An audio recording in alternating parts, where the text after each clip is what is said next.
Have you ever felt the magic of place? Perhaps you've lived someplace or visited a place that felt profoundly special. I grew up in Massachusetts, surrounded by the coastal plains, the ocean, and a canopy of deciduous trees. But I didn't have much chance to travel. So the first time I went to the Red Rock Desert of the Southwest, I was awestruck by the unique landscape. And I immediately felt a deep sense of connection in my body.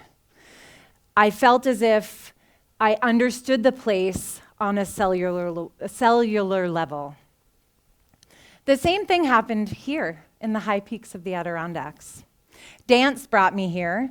I'm a dancer and choreographer, and I really believe that a magical energy brought me to the Adirondacks. Now, I know how that sounds. It's a little out there, or perhaps a little mystical.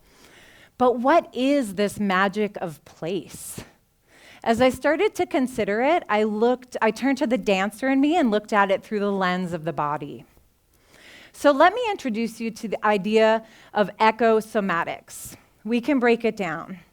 Somatics is the interconnection of your body and mind. It's the understanding that our mind is in our body and that our body moves through the world with a kind of kinesthetic intelligence, an inherent intelligence. The echo part of echosomatics connects this mind-body awareness to the environment. It's the recognition that we are of the earth, composed of the same elements, and part of the interconnected systems on the planet. Think about it. We are born and raised for conditions on this planet. Our bones and muscles develop in response to gravity. If we were born and raised on the moon, where gravity is considerably different, our body composition and movement style would be vastly different. If our body and its kinesthetic intelligence are inherently linked to the earth, then centering our bodies in the fight against climate change is essential. There are obstacles. Many of us are less connected to the environment than our ancestors were. Think about your own life. How often are you able to immerse yourself in nature? How does your work or home life engage your body with the environment? Or does it? Have you seen the movie WALL-E with a robot and the adults are like reclined and kind of moving around space and they talk to each other through screens? So this may have been a glimpse into our near future where our reliance on technology strips us of our physical engagement in life. But this can't last. For us to make a change on this planet, our bodies need to be part of the story. After all, the Earth is a planetary body. So how do we begin to reconnect our bodies with the environment? There are many answers. I'm sure each of you could find one.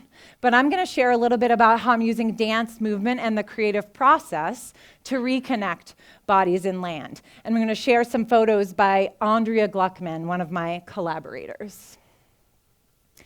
For the past 5 years, I've focused on site-specific choreography as a means of reconnection, investigating land by exploring its history and topography through a creative lens.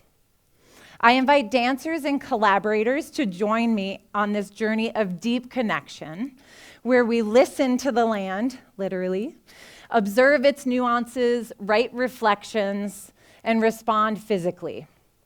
Together, we weave dance, music, storytelling, visual art to reveal the human and ecological memories of the land. Through performances, whether on stage, on site, or on film, we share our understanding of the environment with the audience. We share our understanding of the environment in our bodies with the audience in their bodies, creating a dialogue of bodies in space. Listening plays a crucial role, helping us to attune to the land and to each other, which deepens and enriches our collective experience. We welcome viewers to engage how they choose, but we encourage them to stay present in their bodies rather than distracted by screens, because their bodies are also activating these rich environments, thus widening the circles of impact, more bodies in the environment. So I'm going to share a dance film that I created through this process. And due to the watery nature, we decided that a dance film is the best modality. So as you watch this, I'm going to task you. This is an invitation for you to feel your own bodies. So sense your own bodies as you observe our bodies in the environment.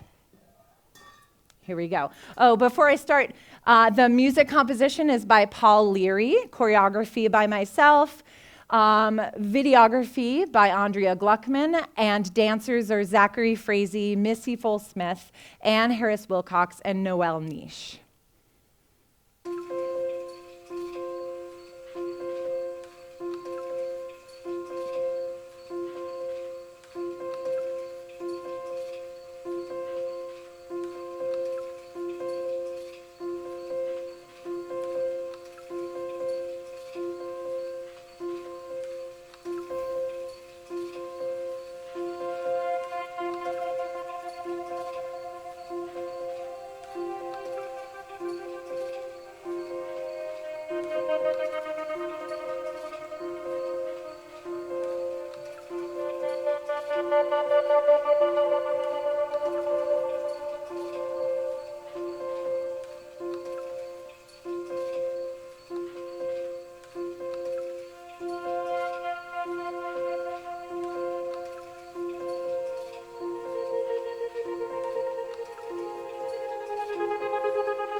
So did you remember to notice your own sensations?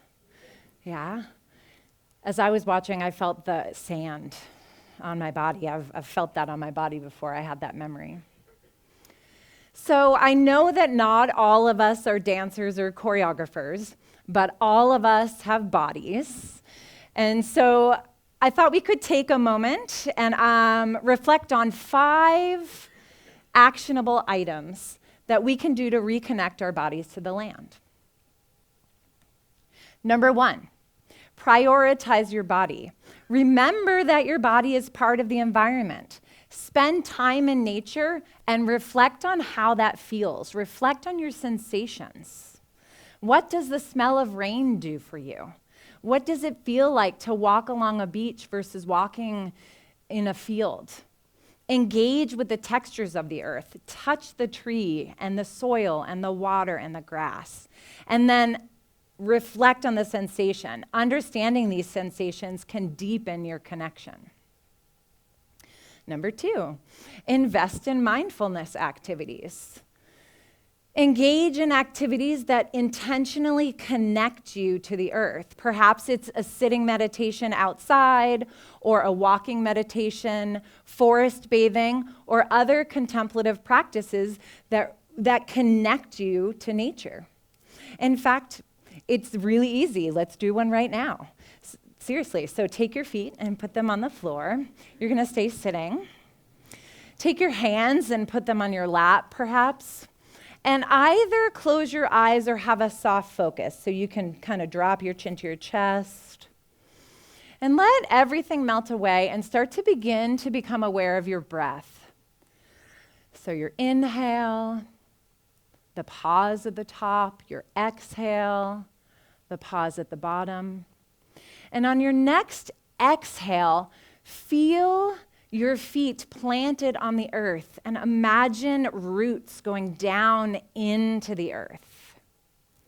On your next inhale, imagine energy coming from the earth up your body into your lungs.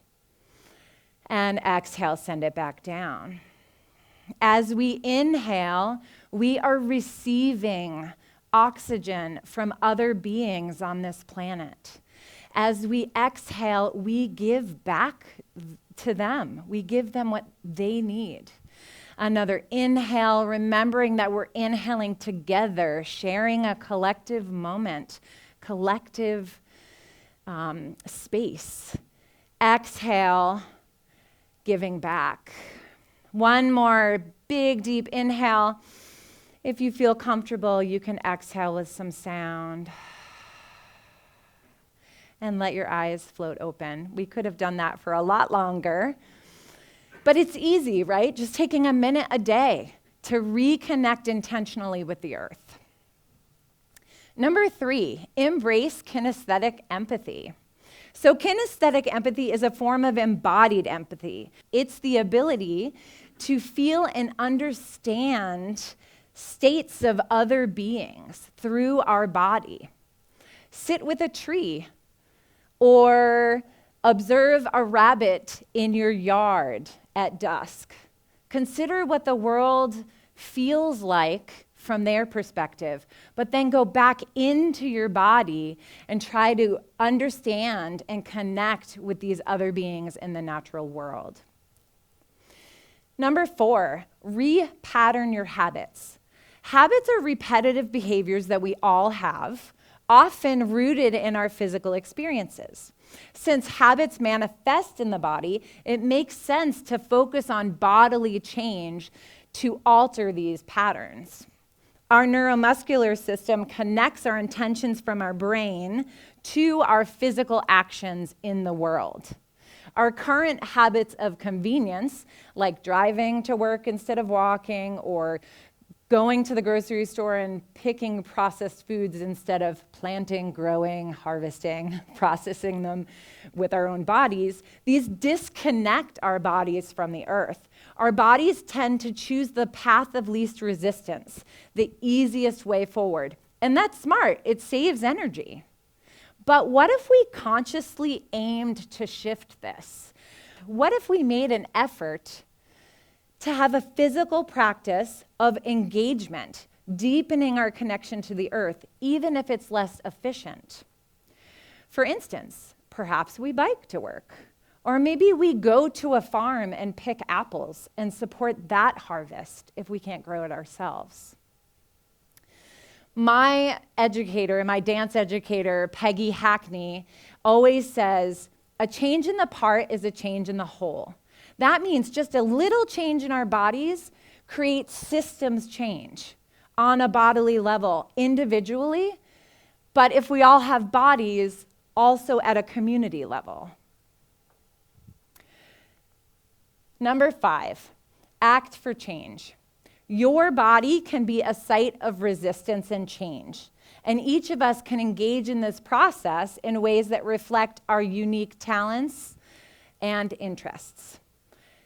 Whether it's creating dances, collecting water samples, radical rest while camping, or participating in protests, use your body to engage in climate action. I encourage each of you to reflect on these ideas and go forward in your own life and consider how to apply them. Consider what it would mean to walk through life more consciously in your body. The body is a powerful tool for facilitating change, and we need to harness this power to help protect the planet. Thank you.